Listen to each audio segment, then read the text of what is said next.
नमस्ते दोस्तों। हम लोग यूपी बोर्ड क्लास 12 की फिजिक्स पेपर सॉल्व कर रहे हैं और इसके पहले वाली वीडियोज में हम लोग का 2025 का सेट वन जिसका कोड था 346 जेएस था शायद, और वो कंप्लीट सॉल्व कर चुके हैं। और दूसरे वीडियो में हम लोग 2025 के सेट टू का फर्स्ट पार्ट हमने सॉल्व कर लिया, जिसमें क्वेश्चन नंबर 1 2 3 कर लिया है। तो आज इसी वीडियो का दूसरा पार्ट 2025 का सेट टू 346 जेटी, इसका हम सेकंड पार्ट करने वाले हैं, जिसमें क्वेश्चन नंबर 3 तक कर लिया था। अब क्वेश्चन नंबर 4 से शुरू करेंगे। तो क्वेश्चन नंबर 4 का पहला पार्ट का वाला पार्ट है, समांतर प्लेट संधारित्र की धारिता के लिए व्यंजक प्राप्त कीजिए, इसकी धारिता कैसे बढ़ाएंगे। तो सबसे पहले समांतर प्लेट संधारित्र की धारिता निकाल लेते हैं। क्या होता है समांतर प्लेट संधारित्र की धारिता? इसमें दो पैरेलल समांतर समान प्लेट होती हैं, ठीक है। इनको हम एक लाइन से बना रहे हैं, ऐसे ऐसे करके होती है। एक प्लेट ये हो गया, एक प्लेट ये हो गया, ठीक है। एक पर प्लस चार्ज होता है, एक पर माइनस, दोनों पे चार्ज इक्वल होता है। अलग अलग भी हो सकता है, लेकिन हमारे सिलेबस में इक्वल चार्ज वाला ही। इनके बीच की डिस्टेंस जो होती है, दूरी, उसको हम डी से लिखते हैं, और दोनों प्लेट का एरिया सेम, दोनों प्लेट का एरिया सेम होता है, ठीक है।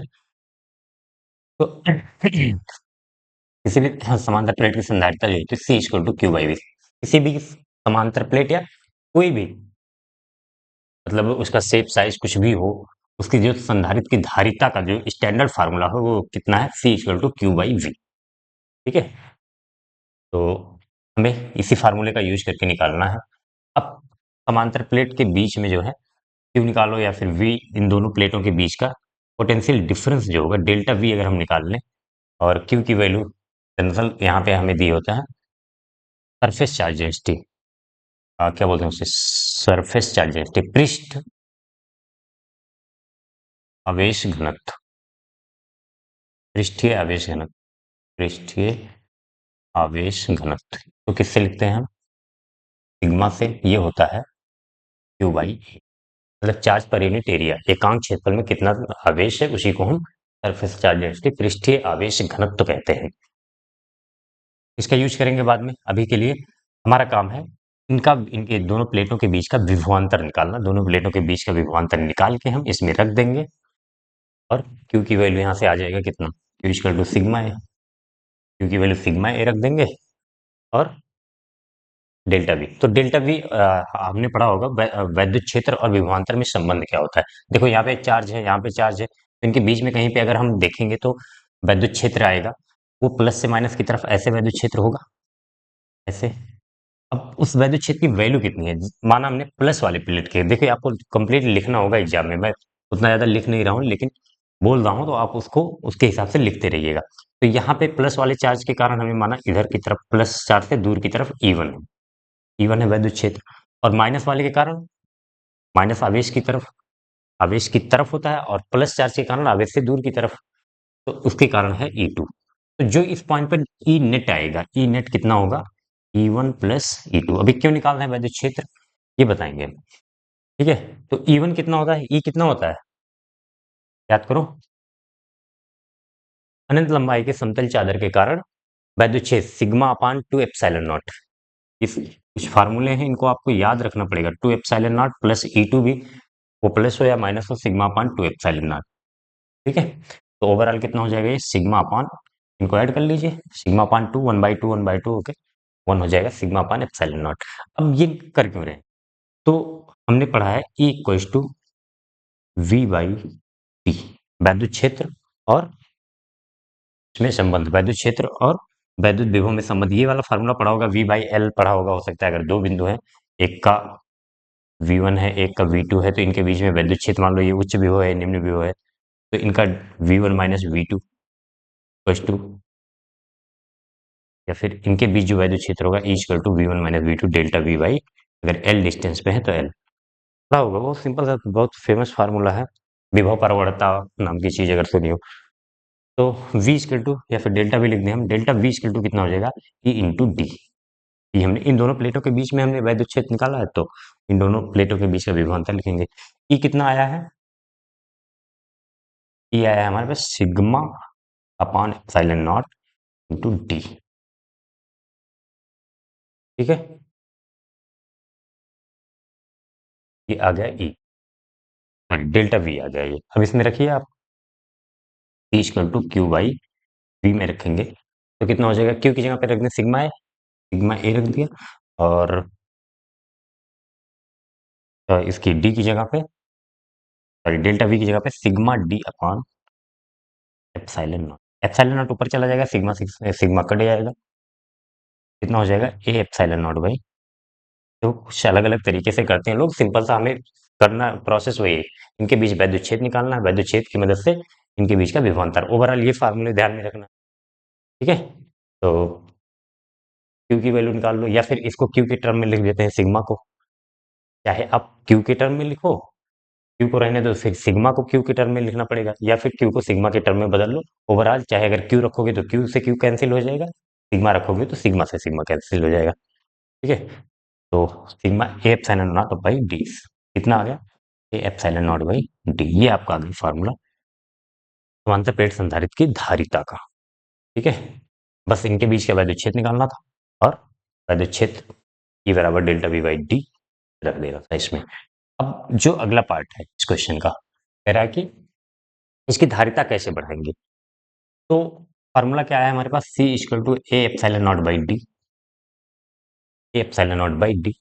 तो ध्यान से देखिए, अगर हम क्षेत्रफल बढ़ा दें तो धारिता बढ़ जाएगी, ऊपर है डायरेक्टली प्रोपोर्शनल है, एप्सिलॉन नॉट तो कांस्टेंट है ही, और अगर इनके बीच की दूरी हटाएंगे तब धारिता बढ़ेगी। धारिता बढ़ाना है तो हम तीन तरीके हैं हमारे पास।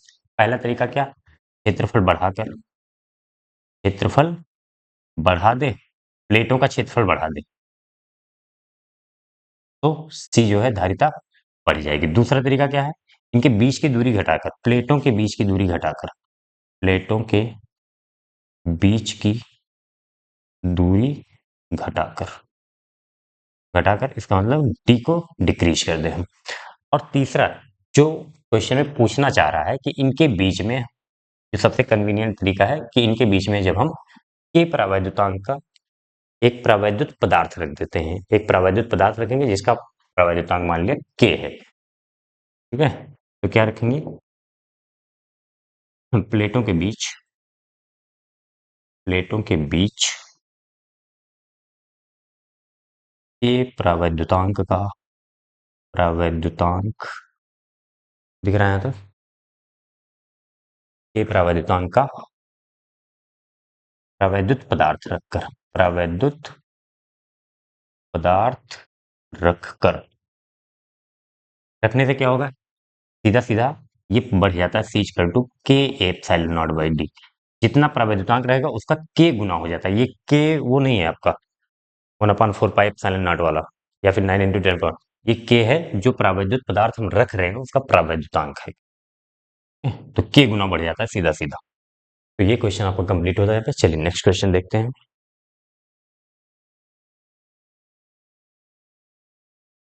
नेक्स्ट क्वेश्चन है क्वेश्चन नंबर 4 का खा, कह रहा है रेल की दो पटरियां आपस में तथा जमीन से पृथकृत हैं, इन्हें 1 मिली वोल्ट मीटर से जोड़ा गया है।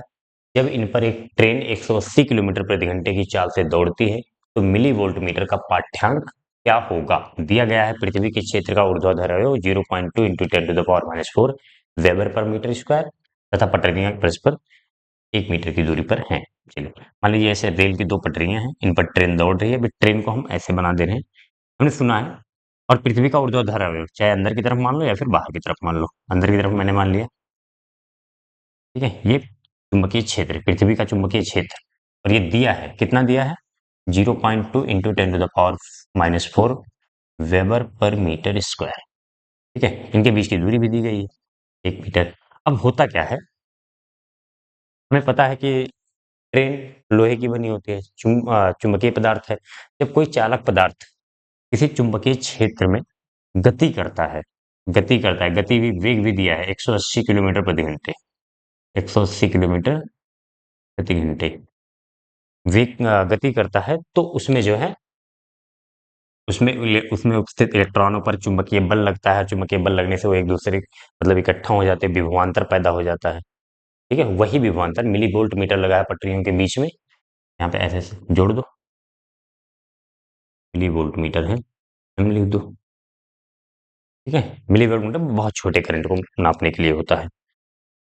तो जब ये दौड़ेगा तो इसमें विभवांतर उत्पन्न हो जाएगा, वही पूछ रहा है कितना मिली वोल्ट विभवांतर उत्पन्न होगा। तो सबसे पहले हम वेग को एसआई यूनिट में कर लेते हैं, इसको मीटर पर सेकंड में किससे करेंगे, 5/18 से गुणा कर देंगे, 18 दामे 180 और 10 मीटर पर सेकंड। ठीक है, चुंबकीय क्षेत्र। अब इसका सीधा सीधा फार्मूला होता है, फार्मूला पढ़ा होगा आपने, डेरिवेशन नहीं पूछा गया है, जिस क्वेश्चन में डेरिवेशन पूछेगा उस फार्मूले का मैं डेरिवेशन करा दूंगा, सिंपल सा है। तो फार्मूला क्या होता है कि जो भी इसमें वोल्टेज उत्पन्न होता है is equal to V cross B to L, ये होता है वी क्रॉस बी एल, या फिर इसी को कुछ लोग इस तरह से याद रखते हैं V B L sine theta. जब ये क्रॉस प्रोडक्ट खुलता है तो यहाँ पे साइन थीटा आता है। थीटा क्या है, वी और बी के बीच, यानी कि जो वेग है और चुंबकीय क्षेत्र के बीच का कोण। यहाँ पे ऊर्ध्वाधर है, देखो वेग इधर है और चुंबकीय क्षेत्र अंदर की तरफ मानोगे या बाहर ऊर्ध्वाधर मान रहे हो, ये पृथ्वी है, ऐसे है, ठीक है। तो वो दोनों के बीच में कोण 90 डिग्री है, यहाँ पे कोण 90 डिग्री है तो कितना हो जाएगा, साइन 90 की value 1/r we B L सीधे कर देना है हमें। वी कितना है, 50 मीटर पर सेकंड, और बी चुंबकीय क्षेत्र कितना है, 0.2 into 10⁻⁴ weber per metre square, और इसकी लंबाई कितनी है, 1 मीटर। चलो ध्यान से देखो, ई कितना हो जाएगा इसको दशमलव हटा दो या फिर गुणा कर दो, 50 × 10.2, तो 10 एक अंक पे दशमलव जीरो खड़ा होगा, 5 में 10 हो जाएगा, गुणे 10⁻⁴ तो 10⁻1 10⁻4 माइनस 10⁻³ यानी कि अगर ये मिली, ये वोल्ट में है, 10⁻³ वोल्ट, इसको हम लिख सकते हैं मिली वोल्ट में करेंगे तो 10⁻³ से डिवाइड करेंगे तो कितना हो जाएगा, 1 मिली वोल्ट, 1 मिली वोल्ट। ठीक है, बस कैलकुलेशन करना था, फार्मूला आपको याद होना चाहिए। अगर एंगल कुछ दिया होता, ऊर्ध्वाधर घटक दिया है, यहाँ से ये समझना है कि पृथ्वी के चुंबकीय क्षेत्र का ऊर्ध्वाधर घटक मतलब ये ऊपर ऊपर या नीचे वाला। ठीक है, उम्मीद करता हूँ आपको समझ में आ गया। चलिए नेक्स्ट क्वेश्चन देखते हैं। चलिए नेक्स्ट क्वेश्चन है आपका 4 का गा। तरंगाग्र से क्या अभिप्राय है, हाइगेंस के तरंग सिद्धांत से परावर्तन की व्याख्या कीजिए। तो सबसे पहले हम समझ लेते हैं तरंगाग्र, वेव फ्रंट, वेव फ्रंट, ये जो है हाइगेंस ने इसकी कल्पना की थी। क्या होता है तरंगाग्र, जैसे मान लीजिए कहीं से कोई लाइट का सोर्स है, ठीक है, और यहाँ से लाइट्स निकल रही है, प्रकाश की किरणें निकल रही हैं ऐसे, तो इस माध्यम में बहुत सारे प्रकाश की किरण निकल रही हैं, और जब तरंग है अ, इस माध्यम माध्यम है तो माध्यम के कण बोल लो, या फिर जो प्रकाश में होता है चुंबकीय क्षेत्र, वैद्युत क्षेत्र, ये सब माध्यम के कण भी हम बोलते हैं। माध्यम के कण, ऐसे माध्यम कणों का बिंदुपथ, तरंगाग्र की डेफिनेशन अगर लिखना हो तो पहले मैं बोल दे रहा हूँ, लिख लो कि किसी माध्यम के उन सभी बिंदुओं का बिंदुपथ जो समान कला में कंपन कर रहे हो। मतलब ऐसे पॉइंट मान लीजिए हमने लिए, यहाँ पे एक पॉइंट या यहाँ पे एक पॉइंट, और यहाँ के जो माध्यम के कण हैं उन सबका कला समान है, वो समान कला में कंपन कर रहे हैं। आपको पता है जब वेव कहीं से गुजरती है तो माध्यम के कण गति करते हैं, या तो ट्रांसवर्स मतलब तरंग संचरण की दिशा के लंबवत, या फिर तरंग संचरण की दिशा में लॉन्गिट्यूडनल, अनुदैर्घ्य और अनुप्रस्थ, सुना होगा आपने। तो अगर ये सभी कण समान कला में गति कर रहे हैं तो इन बिंदुओं का बिंदुपथ जो होगा, मतलब एक ऐसे सर्कल बना लेंगे, इस पे स्थित सभी कण हमने माना कि समान कला में गति कर रहे हैं, तो इसको हम बोलेंगे क्या, तरंगाग्र। ये एक इमेजिनरी प्लेन है, ऐसे अगर ये लाइट है तो पूरे चारों तरफ निकलेगी, तो ये एक समझ लो ऐसे फुटबॉल का प्लेन है, फुटबॉल के सेंटर पे कोई लाइट का सोर्स रखा हो तो वो फुटबॉल जो है वो पूरा तुम्हारा तरंगाग्र है। ठीक है, लिखना होगा तो लिख लेना, और इसको बना सकते हो ये सभी का। अब तरंगाग्र के बारे में कुछ विशेषताएं हैं, अगर हमें इस परावर्तन की व्याख्या करना है इस तरंग सिद्धांत से, तो उसके लिए इसकी कुछ विशेषताएं हैं, उनको याद रखना पड़ेगा। कुछ गुण हैं, ऐसे समझो तरंगाग्र के गुण। तरंगाग्र के गुण क्या होते हैं, सभी कण समान कला में होते हैं। दो जो इंपॉर्टेंट गुण है मैं उनको बता दे रहा हूँ, ताकि जो इसमें यूज होंगे इसको एक्सप्लेन करने में। एक तो ये है कि तरंगाग्र के सभी बिंदु एक द्वितीयक सोर्स की तरह काम करते हैं, ये सब अपना एक नया तरंगाग्र बनाते हैं।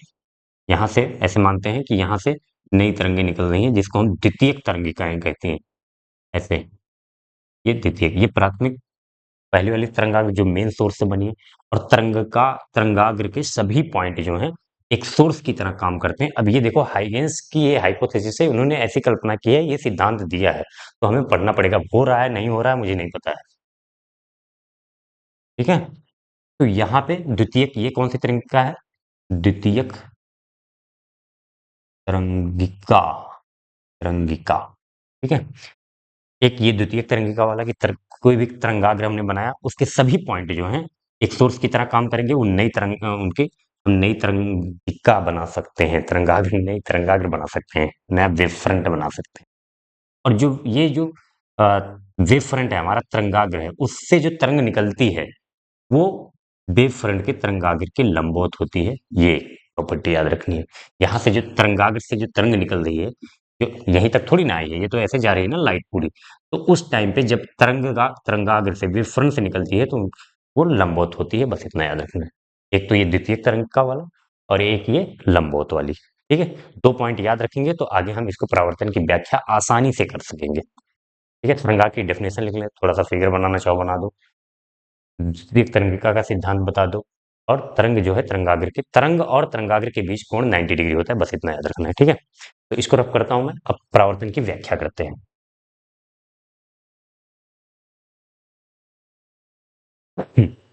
चलिए, तो परावर्तन पहले तो हम मान लेते हैं एक हमारे पास दर्पण टाइप का कुछ है, दर्पण टाइप का कुछ है, ठीक है। इसे हम बोलते हैं परावर्तक सतह, परावर्तक सतह, रिफ्लेक्शन सरफेस सतह। हमारे पास दो किरणें हैं, मान लीजिए दो आपतित किरणें हैं, दोनों एक दूसरे के समांतर हैं। एक किरण ऐसे आ रही है और एक किरण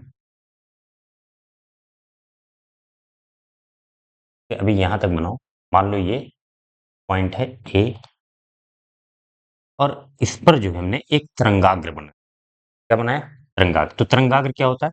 जो भी प्रकाश की किरणें आ रही होती हैं, उनके उन बिंदुओं का बिंदु पर जो समान कला में होते हैं और ये इसके लंबवत होते हैं। तो एक ये लाइन बना दी हमने, ये क्या हो गया? तरंगाग्र ए बी। क्या होगा? थोड़ा सा नीचे बन गया है, एक मिनट सही से बनाए, फिगर बनेगा क्लियर तभी समझ में आएगा ये। तो मैं यहाँ से बना रहा हूँ ये, हमारे पास ए बी है। ए बी क्या है? ए बी ये आपतित किरण है, ये दोनों कैसी हैं? आपतित किरण है। तो इन आपतित किरणों पे जो तरंगाग्र बने उसे हम क्या बोलेंगे? आपतित तरंगाग्र। क्या बोलेंगे? आपतित तरंगाग्र, साथ में लिखते चलेंगे, आपतित तरंग ए बी। अब यहाँ पे परावर्तन होगा तो परावर्तन के लिए क्या चाहिए हमें?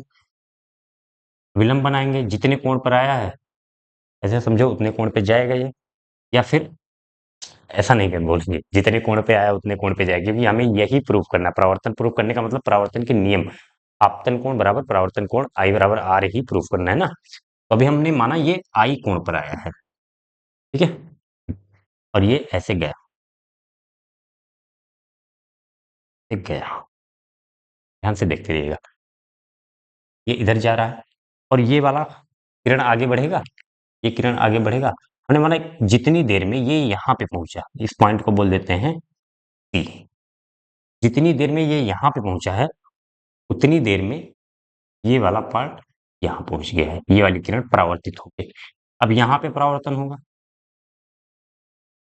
सबसे पहले हम क्या करते हैं, यहाँ पर एक और यहाँ पे, जैसे ये यहाँ से निकला उस टाइम की बात हो रही है, यहाँ पर एक दूसरा तरंगाग्र बनाएंगे, परावर्तित तरंगाग्र। यहाँ से ऐसे खींचेंगे लाइन, दोनों के लंबवत होता है ना, ये वाला जो परावर्तित किरण निकल रहा है और ये जो परावर्तित किरण, तो ये परावर्तित किरण पे बना है। देखो लंबवत हो सकता है तुम्हें ना दिखे, लेकिन ये लंबवत है, ठीक है।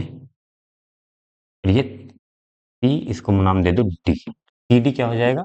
इसको हम बोलेंगे परावर्तित तरंगाग्र, परावर्तित तरंगाग्र। चलिए, इतनी बात समझ में आई।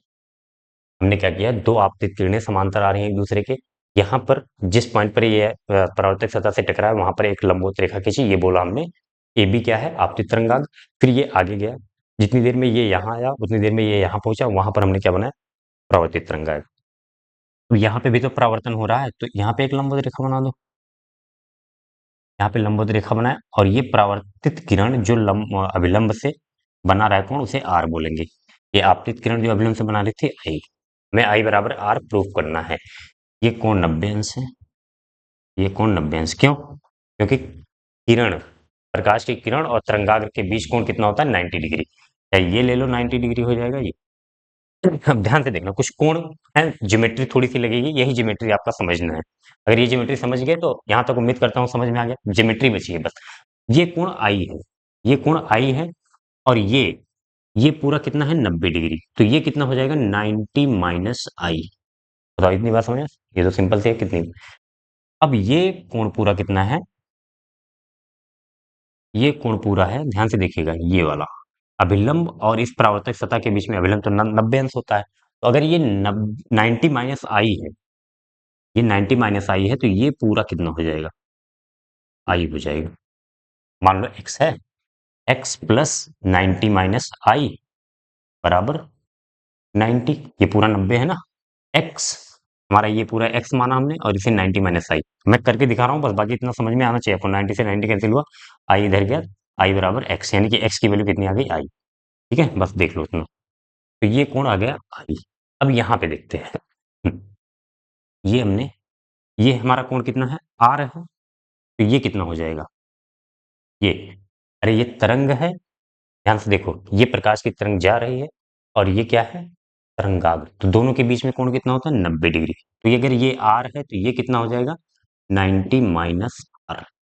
और अगर ये 90 माइनस आर है, तो ये तरंगाग्र है ना, ये पूरा 90 है, अभिलंब और परावर्तक सतह के बीच का कोण। कितना समझ में? 90 माइनस आर। तो अगर ये 90 माइनस आर है, तो ये पूरा हो जाएगा। बस यही ज्योमेट्री समझनी है, यही एंगल जिसने समझ लिया उसके लिए कुछ है नहीं ये। तो अब दो त्रिभुज बनाते हैं हम। एक त्रिभुज ध्यान से देखना, ए बी सी, यहां बना दे रहा हूं, A B C, A B C.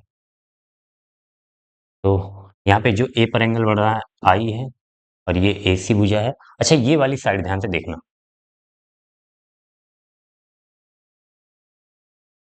ये बी सी वाली साइड हमने माना, देखो ये प्रकाश एक ही माध्यम में है, परावर्तन हो रहा था, इधर एक ही माध्यम है, प्रकाश की चाल मान लिया v है, और हमने माना t समय में ये यहां से पहुंचा, यहां तक, यहां से तरंगाग्र B से माना प्रकाश की चाल v है, यहां से यहां पहुंचने में समय लगा t। तो दूरी कितनी होती है? दूरी बराबर चाल गुणे समय। तो ये वाली दूरी कितनी हो जाएगी? BC, चाल गुणे समय, यानी कि VT। ठीक है, इतनी बात समझ। और ये 90 अंश कोण है, ये तरंगाग्र और तरंग के बीच का कोण 90 अंश। चलो दूसरा वाला त्रिभुज देखते हैं, ADC उठाते हैं।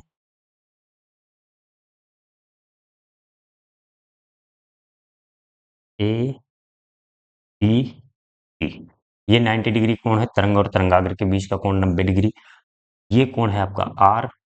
और ये वाली भुजा कितनी होगी? ध्यान से देखिएगा, ये वाली भुजा मैंने क्या बताया था स्टार्टिंग में, हमने कब लिया था कि तरंगाग्र बनाया था? जितनी देर में ये B से C पहुंचती है, उतनी देर में हमने माना A से D पहुंचा। अगर उतनी ही देर में, उतनी ही दूरी चला, मतलब उतनी ही देर में पहुंचा है, तभी तो ये दोनों समान कला में आएंगे, ये और ये तरंगाग्र। तो अगर उतनी ही देर में पहुंचा है, तो ये भी लाइट प्रकाश वही है। तो चाल इसकी, ये कितनी दूरी हो जाएगी? चाल दूरी बराबर चाल गुणे समय, तो V इंटू टी, ये वाली दूरी। अरे माध्यम वही है ना, तो चाल तो नहीं बदलेगा ना। अगर माध्यम अलग होता है, अपवर्तन होता, तो वहां चाल बदलती है। यहाँ पे माध्यम वही है, तो माध्यम में, अगर सेम माध्यम में चल रहा है प्रकाश, तो चाल नहीं बदलेगी। तो V इंटू टी ये भी हो जाएगा। अब ध्यान से देखो, एक भुजा इसकी बराबर है, एक भुजा इसकी बराबर है, एक कोण 90 अंश है, और एक भुजा कॉमन है, जो कि कौन सी है? हाइपोटेन्यूस, यानी कि कर्ण वाली भुजा, कर्ण। तो एक आपने परिमेय अगर पढ़ी है क्लास 10th में, वो कॉन्ग्रेंट त्रिभुज, क्या बोलते हैं उसको? सर्वांगसम, सर्वांगसम त्रिभुज पढ़ा है? तो त्रिभुज ए बी सी, हम ऐसे बोलेंगे, त्रिभुज ए बी सी, और इसके संगत कौन सा है? त्रिभुज, देखो बी सी, तो यहाँ पे आ जाएगा डी ए, तो सी डी ए। और त्रिभुज सी डी क्या है? आपस में सर्वांगसम है। और सर्वांगसम त्रिभुज की कुछ प्रॉपर्टी होती है, वही लगा देना है। सर्वांगसम त्रिभुज के सभी कोण बराबर होते हैं। तो 90 90 हो गया। ये आई और आर दोनों बराबर हैं। अगर देखना है तो वीटी के सामने यहाँ आई है, यहाँ बीटी के सामने आर है। तो कोण आई बराबर कोण, यही हमें प्रूव करना था, आपतन कोण बराबर परावर्तन कोण के। बताओ समझ में आया कि नहीं? एक बार मैं फिर से एक्सप्लेन कर रहा हूँ, ध्यान ध्यान से देख लो। दोनों त्रिभुज, अगर ये त्रिभुज की ज्योमेट्री एक बार बैक करके आप देख लो, एक बार फिर से वीडियो देख लो, अगर नहीं समझ में आया ध्यान से देखो तो ऐसा कुछ है नहीं जो समझ में ना आए। ठीक है, ये परावर्तन का पहला नियम था कि आपतन कोण बराबर परावर्तन कोण। दूसरा नियम क्या था कि आपतित किरण, अभिलंब और परावर्तित किरण तीनों एक ही तल में होते हैं, तो इसको भी हम प्रूव कर सकते हैं यहाँ पे। ठीक है, इसको आप नोट करिए, इसको मैं रफ करने जा रहा हूँ, फिर आपको यहीं से प्रूव करके दिखाता हूँ। थोड़ा सा ध्यान से देखिएगा, फिगर थोड़ा मिस हो गया है। अब जो है ध्यान से देखिए, हम इसको प्रूव करने जा रहे हैं कि आपतित किरण, अभिलंब और परावर्तित किरण तीनों एक ही तल में होते हैं। पहला तो हमने प्रूव कर दिया आई बराबर आर। तो आपतित किरण, अभिलंब और परावर्तित किरण। अब ध्यान से देखिएगा, तरंगाग्र हम ए बी की बात कर रहे हैं। ए बी, ए बी क्या है? ये जो प्लेन है, ये बोर्ड का जो प्लेन है, या फिर तुम अगर कागज पे बना रहे हो तो कागज का जो प्लेन है, ए बी इसके परपेंडिकुलर है, लंबवत है, ऐसे भी तो है। ये ए बी कोई एक लाइन थोड़ी ना, ये एक तल है पूरा, और ये बोर्ड के लंबवत है। तो ऐसे हम बोल दे, तुम पेपर पे बना रहे हो ना, तो ऐसे बोल दो लंबवत है किसके? पेपर के। ठीक है, ए बी प्राथमिक तरंगाग्र जो है, और सी डी भी पेपर के लंबवत है। सी डी भी पेपर के लंबवत है, कागज के लंबवत है। और जो परावर्तक सतह हमारा एसी है, ये भी तो पेपर के लंबवत है। एसी पेपर के लंबवत है, परपेंडिकुलर है। इतनी बात समझ में आ गई? ए बी बोर्ड के लंबवत है, सी डी बोर्ड के लंबवत है, एसी बोर्ड के लंबवत है, इतना ही तो लिखा है। अब ध्यान से सुनना। अब हम आते हैं अपनी आपतित किरण। आपतित किरण जो है ए बी के लंबवत है, ये दिख रहा है, क्योंकि प्रकाश की किरण और तरंगाग्र दोनों एक दूसरे के लंबवत होते हैं। तो मैं ये लिख रहा हूं आपतित किरण। ध्यान से समझना, इसमें दिमाग कंफ्यूज हो जाता है बहुत। आपतित किरण किसके लंबवत है? ए बी के, तरंगाग्र ए बी के। आपतित किरण, परावर्तित किरण किस पे बना है? सीडी, परावर्तित किरण पर सीडी तरंगाग्र बना है, तो जो परावर्तित किरण है वो सीडी के लंबवत है। परावर्तित किरण लंबवत है किसके? सीडी के। ये देखो, ये एक परावर्तित किरण है और एक ये है। ठीक है, और अभिलंब जो है वो किसके लंबवत है? परावर्तक सतह पर ही तो अभिलंब बनाया जाता है, उसके लंबवत। तो अभिलंब जो है हमारा, अभिलंब लंबवत है किसके? एसी के। ध्यान से देखना, अब मैं रिलेशन बनाया यार, इतना अगर आपने लिख लिया तो अब समझना। ए बी लंबवत है किसके? पेपर के। ये तीनों लंबवत ऐसे लिख दे रहा हूं मैं, तीनों किसके लंबवत हैं? पेपर के, यानी कि बोर्ड के लंबवत हैं। ए बी पेपर के लंबवत है, सी डी पेपर के लंबवत है, एसी पेपर के लंबवत है। आपतित किरण ए बी के लंबवत है। ध्यान से देखना, अब अगर मैं ये बोलूं कि ए बी पेपर के लंबवत है और आपतित किरण भी ए बी के लंबवत है, या फिर उल्टा इसका, पेपर ए बी के लंबवत है, आपतित किरण भी ए बी के लंबवत है, यहाँ पे लिखा है ना, पेपर ए बी के लंबवत है, आपतित किरण ए बी के लंबवत है। तो मैं ऐसे बोलूं कि आपतित किरण और पेपर दोनों एक ही तल में आ गए कि नहीं? अब इधर मत दिमाग लगाइए, इधर जितना दिमाग लगाइए उतना कंफ्यूज है, जो मेरे वर्ड पे ध्यान दीजिए। पेपर ए बी के लंबवत है और आपतित किरण भी ए बी के लंबवत है, तो आपतित किरण और पेपर एक तल में हुए। पेपर सी डी के लंबवत है और परावर्तित किरण भी सी डी के लंबवत है, तो परावर्तित किरण और पेपर एक तल में आ गए। पेपर एसी के लंबवत है और अभिलंब भी एसी के लंबवत है। पेपर एसी के लंबवत है, अभिलंब एसी के लंबवत है, तो अभिलंब और पेपर एक ही तल में आ गए। मतलब आपतित किरण, परावर्तित किरण, अभिलंब तीनों पेपर के तल में आ गए, तीनों एक ही तल में आ गए। यही तो बात हमें बताना है। हो गया, इसका मतलब आपतित किरण, आपतित किरण, परावर्तित किरण, परावर्तित किरण, अभिलंब, अब क्या है? तीनों एक ही तल में है, यही दोनों परावर्तन के नियम, तीनों एक ही तल में है। नहीं समझ में आया है? एक बार फिर से देखो रिवर्स करके, समझ में जरूर आएगा। चलते हैं नेक्स्ट क्वेश्चन पर। चलिए नेक्स्ट क्वेश्चन है 4 का घ वाला पार्ट। पीएन संधि डायोड का अग्र अभिनत में प्रतिरोध 25 ओम है। अग्र अभिनत वोल्टेज में कितना परिवर्तन किया जाए कि धारा में 2 मिली एम्पियर का परिवर्तन हो जाए। करंट दिया है 2 मिली एम्पियर, चाहो तो आप इसको एम्पियर में कन्वर्ट कर लो, 2 गुणे 10 की घात -3 एम्पियर। ठीक है, और प्रतिरोध दिया है 25 ओम। तो बोल रहा है कि वोल्टेज में कितना परिवर्तन, delta V, I R, V बराबर आई आर, कुछ नहीं करना है। आई की वैल्यू रखो 2 गुणे 10 की घात -3, और आर की कितनी है 25, तो 25 दूनी 50 हो जाएगा, 25 दूनी 50, और गुणे 10 की घात -3, 10 की घात -3 ये आएगा वोल्ट में, किसमें आएगा, वोल्ट में आएगा। अगर मिली वोल्ट में लिखना है तो इसको 10 की घात -3 मिली होता है 1 मिली वोल्ट, तो 50 मिली वोल्ट हो जाएगा बस। तो ये ऐसा होता है कभी कभी, यूपी बोर्ड वाले ऐसा करते हैं, 1 नंबर का क्वेश्चन 3 नंबर में डाल देते हैं, 3 नंबर का क्वेश्चन 1 नंबर में डाल देते हैं। तो सरप्राइज नहीं होना इस क्वेश्चन को देख के। नेक्स्ट क्वेश्चन है 4 का अंक लास्ट पार्ट। वाटहीन धारा से क्या अभिप्राय है। 15 माइक्रोफैरेड का एक संधारित्र 220 वोल्ट 50 हर्ट्ज के एसी स्रोत से जोड़ा गया है। परिपथ का प्रतिघात तथा प्रत्यावर्ती धारा का वर्ग माध्य मूल ज्ञात कीजिए। तो सबसे पहले समझ लेते हैं वाटहीन धारा क्या होती है। वाटलेस करंट, वाटलेस करंट, वाटहीन धारा क्या होती है, क्या होती है जिसमें वाट ही ना हो। तो देखो, अगर सर्किट में कोई भी पावर लॉस नहीं हो रहा है उस समय जो करंट फ्लो होती है उसे हम वाटहीन धारा कहते हैं, लेकिन ऐसा पॉसिबल नहीं है। जब आपने पावर का फार्मूला प्रत्यावर्ती धारा वाले चैप्टर में पढ़ा होगा, तो I R M S, V R M S, cos phi, cos phi, यहाँ पे एक डीसी करंट में जब पढ़ते हैं P equal to I V, V I, लेकिन यहाँ पे I R M S, V R M S, cos phi आता है। कॉस फाई क्या है, इसको हम बोलते हैं पावर फैक्टर, शक्ति गुणांक, पावर फैक्टर, शक्ति गुणांक बोलते हैं, शक्ति गुणांक, यही हमें बताता है।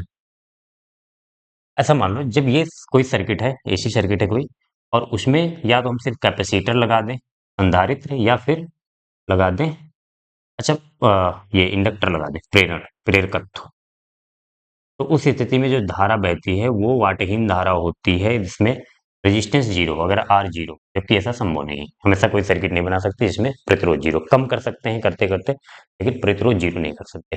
अब सुनो, कॉस फाई, फाई क्या होता है, ये होता है फेज डिफरेंस, कलांतर, कलांतर, किसके किसके बीच में, वोल्टेज और करंट के बीच में, वोल्टेज और करंट के बीच में। तो अगर ये कॉस फाई, फाई की वैल्यू 90 डिग्री हो जाए तो कॉस 90 की वैल्यू होती है जीरो, तो पावर लॉस हो जाएगा जीरो।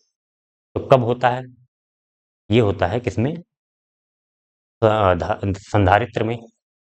आपने पढ़ा होगा ना, अब इसको पूरा डिटेल में कहाँ तक समझाएंगे। संधारित्र में जो होगा वो फाई की वैल्यू होती है 90 डिग्री। फाई क्या है, वोल्टेज और करंट के बीच में एंगल है, और प्रेरकत्व में भी 90 डिग्री होती है। तो ओवरऑल अगर सिर्फ प्रेरकत्व लगा हो या सिर्फ संधारित्र लगा हो, ठीक है, सिर्फ प्रेरकत्व लगा हो या संधारित्र लगा हो, तो उस केस में क्या होता है, cos फाई की वैल्यू, फाई की value 90 degree, cos phi zero हो जाता है, और पावर पूरा जीरो हो जाता है। तो इस स्थिति में सिर्फ संधारित्र वाले सर्किट में जो धारा प्रवाहित होती है उसे हम क्या कहते हैं, वाटहीन धारा। ऐसा संभव नहीं है, क्योंकि जितना भी हम कुछ कर लें, कुछ ना कुछ प्रतिरोध रहेगा इस सर्किट का, तार तो जोड़ेंगे, तार का प्रतिरोध होगा, तो ऐसा पॉसिबल नहीं है, लेकिन हम बोलते हैं थ्योरेटिकली ऐसा बोलते हैं। ठीक है, अब इसका नेक्स्ट पार्ट जो है, न्यूमेरिकल वाला पार्ट कह रहा है कि रफ कर दें इसको। पाठहीन धारा आप पढ़ लो, याद कर लो, अपने क्वेश्चन बैंक से देख लो, नोट से देख लो, जहां से देखना हो देख लो, समझा दिया है। अब जो है कह रहा है एक 15 माइक्रोफेरेड का एक संधारित्र 220 वोल्ट 50 हर्ट्ज के एसी स्रोत से जोड़ा गया। एक एसी स्रोत है हमारे पास 220 वोल्ट और 50 हर्ट्ज, इसमें से एक 15 माइक्रोफेरेड के संधारित्र को जोड़ा गया है। कितने माइक्रोफेरेड, 15 माइक्रोफेरेड। अब कह रहा है परिपथ का प्रतिघात तथा प्रत्यावर्ती धारा का वर्ग माध्य मूल्य ज्ञात कीजिए। तो जब ऐसे केस में कभी 220 मतलब प्रत्यावर्ती धारा का जो वोल्टेज दिया हो, ये actually V R M S होता है, रूट मीन स्क्वायर वोल्टेज, ठीक है, 220 वोल्टेज। तो प्रतिघात क्या होता है, यहाँ पे क्या होता है, धारतीय प्रतिघात क्या बोलेंगे, एक्सी होता है 1/ओमेगा सी। तो हमें कैलकुलेट करना है, ओमेगा बराबर क्या होता है, ये धारतीय प्रतिघात, परिपथ का प्रतिघात एक्सी बराबर, जब संधारित्र लगा होता है तो उसका प्रतिघात कितना होता है, एक्सी, जो कि फार्मूला होता है 1/ओमेगा सी। ओमेगा का फार्मूला होता है 2 पाई एफ, और ये सी। अब देखो हमें धारिता पता है 15 माइक्रोफैरड, एफ पता है, एफ फ्रीक्वेंसी आवृत्ति 50 हर्ट्ज, और पाई की वैल्यू 3.14। इसी को रख के हमें सॉल्व करना है। तो चलिए सॉल्व करते हैं। 2 × 3.14, पाई की वैल्यू, फ्रीक्वेंसी को हम लिख देंगे 50, और किसको लिख दें, सी की वैल्यू कितनी है 15 माइक्रोफैरड, 15 × 10⁻⁶ फैरड हो जाएगा।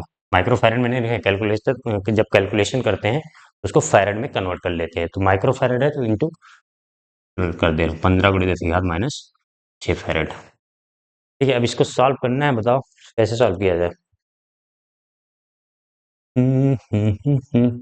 सॉल्व करो, अपने तरीके से सॉल्व करो, मैं बताता हूँ कैसे करते हैं। 10⁻⁶ ऊपर ले जाएंगे, 10⁻+6 हो जाएगा, ठीक है। अब ऐसा मत करना, तुम चाहो तो कर सकते हो जैसे तुम्हारा मन करे, चाहे तो इनको पहले गुणा कर लो सबको, फिर एक में डिवाइड कर दो। मैं ऐसा नहीं करूंगा, मैं करूंगा सब में ऐसे कर लो, 1/2 का मतलब 0.5, 1/3.14 करो, एक बार लिख दे रहा हूँ पूरा, 1/2 लिखना नहीं है, बस मैं तुम्हें समझाने के लिए लिख रहा हूँ, बटे 1/50 गुणे 1/15 गुणे 10⁻⁻⁶ ऊपर जाएगा तो 10⁻+6। बताओ, 1/2 का मतलब 0.5, 2 जीरो बढ़ाओ, दशमलव हटाओ, 3 त्रिक्का 9, 0.3 में नहीं जाएगा, दशमलव बढ़ाएंगे 1000 हो जाएगा, 3 त्रिक्का 9, 3 बार जाएगा तो 0.3।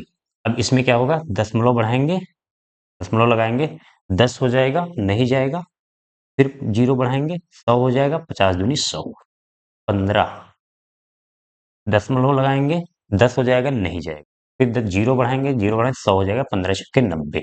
बस अब इससे ज्यादा मैं नहीं करूंगा, मैं करना हो आंसर आंसर मैच कराना हो तो अपना करना गुणा भाग। अब तो इसका गुणा कर सकते हो, कितना आ रहा है ये, एक्सी, चलो करता हूँ, दशमलव का ध्यान रखना, 2 अंक यहाँ पे है, 2 अंक यहाँ पे, 4 अंक हो गया, 5 अंक हो गया, 6 अंक हो गया, तो 6 अंक पे दशमलव है और 10⁻⁶ यहाँ है, दशमलव खत्म, नंबर क्या बचा, 5 × 3 × 2 × 6, ये आएगा, 5×3 = 15, 15×2 = 30, 30 छक्का 180, 5×3 = 15, 30, 30 छक्के 18। एक बार देख लेना कैलकुलेशन सही है सब। 2 पाई FC 1/2, 1/3.14, 1/50, और इसको 1/15, सही तो है, 1/2 किया, 1/3.14, 100, 0.3, 1/50, 0.02 हो गया, और 0.06, 15 छक्के 3, ठीक है, एक्सी आ गया हमारा, ओम होगा, ठीक है। अब हमारे पास एक्सी आ गया, तो क्या निकालना था, क्या निकालना था हमें, धारा का वर्गमान मूल, तो IRMS हो जाएगा, I = V/R होता है, VRMS/R, यानी कि ये जो प्रतिघात है XC, तो कर लो, 220 ऑन 180, कितना हो जाएगा, 0 से 0 हटाओ, और 18 के 18, 18×4 = 22, 18×2 = 36, 1.2 ईयर हो गया, ठीक है। तो कैलकुलेशन कर लेना आप, अगर आपके आंसर में थोड़ा बहुत इधर उधर आ रहा होगा, हो सकता हो, तो आप 1-2 डिजिट तक इसको और सॉल्व करेंगे तो एग्जैक्ट आंसर मैच करेगा, ठीक है। तो नेक्स्ट क्वेश्चन पे चलते हैं।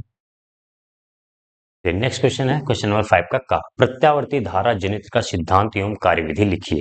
तो प्रत्यावर्ती धारा जनित्र क्या होता है? इसी को हम डायनेमो भी बोलते हैं। डायनेमो, डायनेमो देख लिया, डायनेमो होता है कि डायनेमो, डायनेमो। ठीक है, तो सिद्धांत पहले लिख देते हैं। सिद्धांत कॉन्सेप्ट क्या होता है इसके पीछे?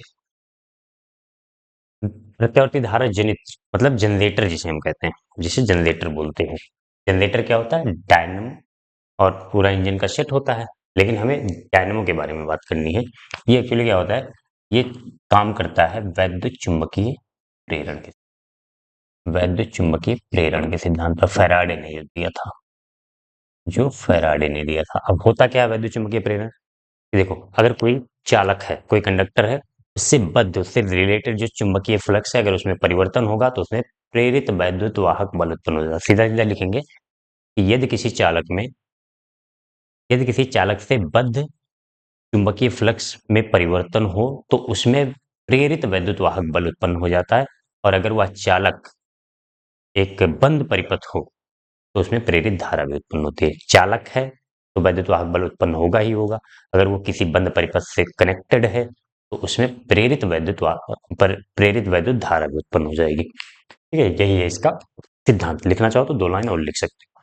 अब हमें इसकी कार्यविधि समझानी है, तो पहले मैं इसका फिगर बना लेता हूँ।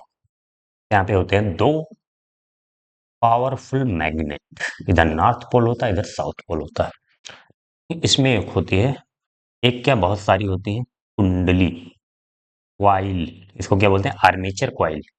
बहुत सारी होती हैं, लपेटी होती हैं, बाइंडिंग कभी देखा होगा आपने।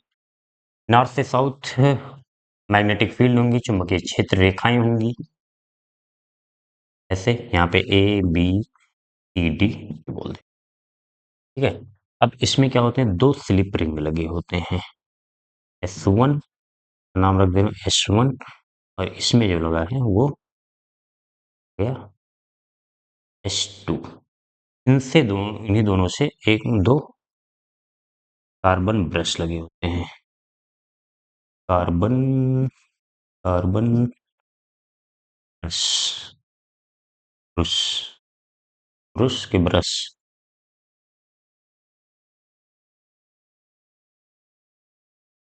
Carbon S1 S2। इसको हम नाम दे दो कुछ, B1 B2 बोल दो। ब्रश है तो B1 बोल दो, ये B2 हो गया। S1 S2 क्या है? स्लिप रिंग, इसको बोलते हैं हम सर्पी वलय, सर्पी वलय,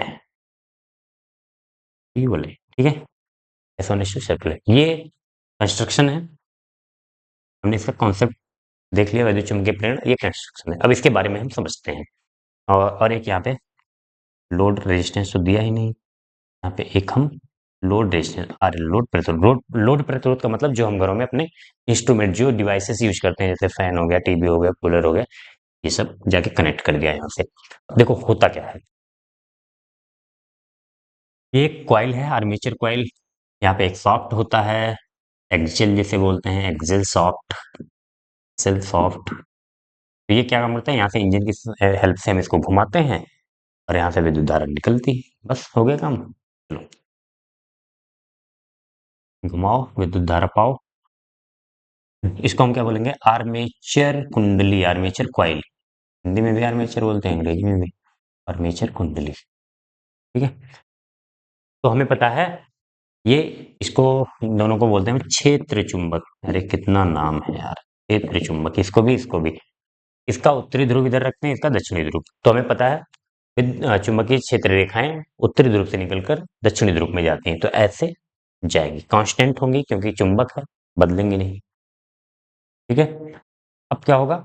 जब ये कुंडली ऐसे है, मान लो ऐसे, ये जब घूमेगा, अभी मान लो कोई भी चुंबकीय रेखा इसके लंबवत पास नहीं हो रही है, तो चुंबकीय फ्लक्स 0 है। अब जैसे जैसे ये टिल्ट होगा, घूमना शुरू करेगा, तो ज्यादा से ज्यादा चुंबकीय रेखाएं इधर इसमें से प्रवेश करेंगी, और चुंबकीय क्षेत्र रेखाएं जितनी ज्यादा होंगी उतना ज्यादा फ्लक्स बढ़ेगा। फ्लक्स बढ़ेगा मतलब फ्लक्स बदल रहा है, और फ्लक्स बदलेगा तो इसमें प्रेरित वैद्युत वाहक बल उत्पन्न होगा, और प्रेरित वैद्युत वाहक बल उत्पन्न होगा तो प्रेरित, ये एक क्लोज सर्किट बना हुआ है, तो प्रेरित वैद्युत धारा भी उत्पन्न होगी। बस अब थोड़ा सा धारा की दिशा वगैरह देख लेते हैं। प्रत्यावर्ती धारा का मतलब क्या होता है? प्रत्यावर्ती धारा का मतलब जो धारा अपनी दिशा को लगातार बदलती रहे। तो यहाँ पे धारा की दिशा देखो, अब तारा कंस्ट्रक्शन मैंने बता दिया है। सर्पी वलय का काम क्या है? सर्पी वलय यहाँ पे एक ऐसे स्लिप रिंग होती है, ऐसे मान लो ये जो यहाँ से क्वाइल का जो क्वाइल कुंडली जो आई है, ऐसे मान लो ये स्लिप रिंग है। तो अगर मान लो डायरेक्ट यहाँ से आप तार जोड़ दोगे इसमें और इसमें, तो ये जब घूमेगा तो तार उलझ जाएगा उसमें। ये एक प्रॉब्लम थी, इसको कैसे दूर किया गया? यहाँ पे सर्पी वलय लगाया गया, मतलब सर्पी वलय भी इसके साथ में घूम रहा है, ऐसे ऐसे करके घूम रहा है, ऐसे ऐसे। ठीक है, सर्पी वलय में ये ऐसे घूम रहा है। अभी देखो इसमें टच भी है, और यहाँ से जो है कार्बन ब्रश लगा हुआ है, सर्पी वलय से कनेक्टेड है कार्बन ब्रश। तो पूरा सर्किट कंप्लीट हो जा रहा है, और तार की झंझट जो उलझ रही थी वो खत्म हो गई सर्पी वलय से। ठीक है, तो इसके बारे में लिख दो। कार्बन ब्रश क्या होता है? अगर डायरेक्ट जोड़ते, अभी भी तार डायरेक्ट जोड़ते तो भी फिर उलझने का डर था, तो एक ब्रश लगाया गया जो इसके लगातार कांटेक्ट में रहता है, सर्पी वलय के कांटेक्ट में रहता है, और यहाँ से तार जोड़ दिया जाता है, लोड प्रतिरोध पे दे दिया जाता है। तो सर्पी वलय कार्बन ब्रश का काम से तो समझ में आ गया। क्षेत्र चुंबक का काम क्या होता है? ये स्ट्रॉन्ग मैग्नेटिक फील्ड उत्पन्न करता है। और आर्मेचर कुंडली के बारे में बोल सकते हो, ये नर्म लोहे की बनी होती है। नर्म लोहे की खास बात ये होती है, वो अपने अंदर सारी आसपास की चुंबकीय रेखाओं को खींच लेगा। जितनी ज्यादा चुंबकीय रेखाएं जाएंगी, उतना ज्यादा फ्लक्स होगा, और उतनी ज्यादा प्रेरित वैद्युत वाहक बल उत्पन्न होगा। ठीक है, तो ये हो गया कॉन्सेप्ट। और धारा के बारे में अगर देखना चाहते हो तो देख, फ्लेमिंग के लेफ्ट हैंड रूल क्या होता है? FBI। अगर इसे हम चुंबकीय क्षेत्र की दिशा में रखें और इसे करंट की दिशा में, फ्लेमिंग का लेफ्ट हैंड रूल, फोर्स नहीं देखना है हमें, हमें करंट देखना है, तो फ्लेमिंग का राइट हैंड रूल देखेंगे। फ्लेमिंग के लेफ्ट हैंड रूल से किसी चुंबकीय क्षेत्र में अगर कोई चालक, वो धारावाही चालक रखा हुआ है, तो उस पर बल किधर लगता है वो बताता है। राइट हैंड रूल क्या बताता है? दाहिने हाथ का नियम फ्लेमिंग का, वो धारा, जो धारा निकलती है वो धारा की दिशा बताता है। तो FBI, इस पर जो चालक पर जो बल लग रहा है उसकी दिशा में अंगूठा रखेंगे, और चुंबकीय क्षेत्र की दिशा में ये उंगली रहेगी, और ये करंट की दिशा बताएगी। तो ध्यान से देखो, जब कुंडली ऐसे थी, तो जब ये ऊपर घूमना चाहा, ऐसे क्लॉकवाइज मान लो हम घुमा रहे हैं, तो ऊपर की तरफ बल लगा होगा। अब बल कहाँ से आ रहा है वो नहीं पता। ठीक है, ऊपर की तरफ बल लगा होगा, ये इधर घूमेगा तो ऊपर की तरफ बल लगा होगा उस टाइम। तो अंगूठे को ऊपर रखेंगे, और चुंबकीय क्षेत्र इधर है, तो धारा किधर जा रही है? धारा ऊपर की तरफ, ए से बी की तरफ जा रही है, करंट यहाँ से यहाँ की तरफ। अब ध्यान से देखना, जब ये आधा चक्कर पूरा कर जाएगा, अभी धारा की दिशा ए से बी की तरफ है, ठीक है, जब ये आधा चक्कर पूरा कर जाएगा, यहां पर पहुंच जाएगा। आधा चक्कर मतलब ऐसे था, ऐसे होके यहां आ गया। अब अब चुंबकीय बल किधर आ रहा है? अब तो ये नीचे जा रहा है, अभी यहाँ था, ऊपर आना चाह रहा था। अब यहाँ से जब यहाँ आ गया, तो ये नीचे जाना चाह रहा है। नीचे जाना चाह रहा है, तो बल किधर लगेगा? अंगूठे को इधर रखेंगे, और इसको जो है इधर की तरफ रखेंगे। तो अब बी यहाँ आ चुका है, ए यहाँ आ चुका है, तो इस कॉइल में धारा की दिशा हो जाएगी बी से ए की तरफ। तो ये मत समझना कि ये तो दिशा वही है, ए से बी गया, सी से डी गया। जब आधा चक्कर पूरा कर दिया गया, तो ए बी यहाँ आ गया, सी डी यहाँ पे आ गया है। ए बी में धारा किधर जा रहा है? पहले यहाँ पर था तो यहाँ जा रहा था, इधर ए से बी की तरफ। अब जब यहाँ आया, तो ध्यान से देखो धारा, ये हो गया, बल किधर लग रहा है इसमें? नीचे की तरफ लग रहा है ना, और चुंबकीय क्षेत्र इधर, तो धारा की दिशा नीचे की तरफ। यहाँ पे धारा की दिशा ऊपर आ रही थी, यहाँ नीचे आ रहा है। ए बी यहाँ आ चुका है, तो धारा की दिशा लगातार बदल रही है। ठीक है, इसी को जब धारा की दिशा बदल रही होती है, तो उसे हम बोलते हैं प्रत्यावर्ती धारा। अब इसमें जितना आप लिखना हो अपने क्वेश्चन बैंक से, अपने नोट से लिख लेना। नेक्स्ट क्वेश्चन, चलिए नेक्स्ट क्वेश्चन है क्वेश्चन नंबर 5 का खा। एफ फोकस दूरी का एक उत्तल लेंस एक वस्तु तथा पर्दे के बीच में कहीं रखा जाता है। पर्दे तथा वस्तु के बीच की दूरी x है। यदि लेंस का आवर्धन m है, तो सिद्ध कीजिए कि F बराबर mx अपान m प्लस वन का होल स्क्वायर। तो चलिए फिगर बनाते हैं पहले। F फोकस दूरी का एक उत्तल लेंस है, एक उत्तल लेंस है, फोकस दूरी F है। एक वस्तु तथा पर्दे के बीच में कहीं है। मान लो वस्तु यहां पर है, ये हो गई वस्तु, और ये हो गया पर्दा लगा हुआ है इधर, पर्दा, स्क्रीन। तो पर्दा लगाया जाता है ताकि पर्दे पर प्रतिबिंब बने। तो आप ये समझ लो, ये पर्दा जहां है वहीं पे प्रतिबिंब बना है, ऐसा समझना। पर्दे था, हालांकि इसमें क्लियर देना चाहिए कि पर्दे पर प्रतिबिंब बन रहा है, लेकिन अब पर्दा दिया है तो इसका मकसद ये होना चाहिए कि पर्दे पर ही प्रतिबिंब बना रहा है, ठीक है। तो कह रहा है कि पर्दे तथा वस्तु के बीच की दूरी x है, ये वस्तु है, ये पर्दा है, इसके बीच की दूरी कितनी है, x है। यदि लेंस का आवर्धन m है तो ये सिद्ध करना है। तो वस्तु की दूरी को हम क्या कहते हैं, u से लिखते हैं। प्रतिबिंब की दूरी को कैसे लिखते हैं, v से लिखते हैं, ठीक है। तो अगर हमें फोकस दूरी निकालना है तो फोकस दूरी के लिए हमने फार्मूला पढ़ा है 1/f equal to 1/v minus 1/u। लेकिन हमें जो फोकस दूरी दिया गया है उसमें u v गायब है, क्या क्या है, m और x है। तो u और v को हमारा काम अब ये है कि m और x के टर्म मिलाकर इस फार्मूले में रखेंगे, सॉल्व करेंगे।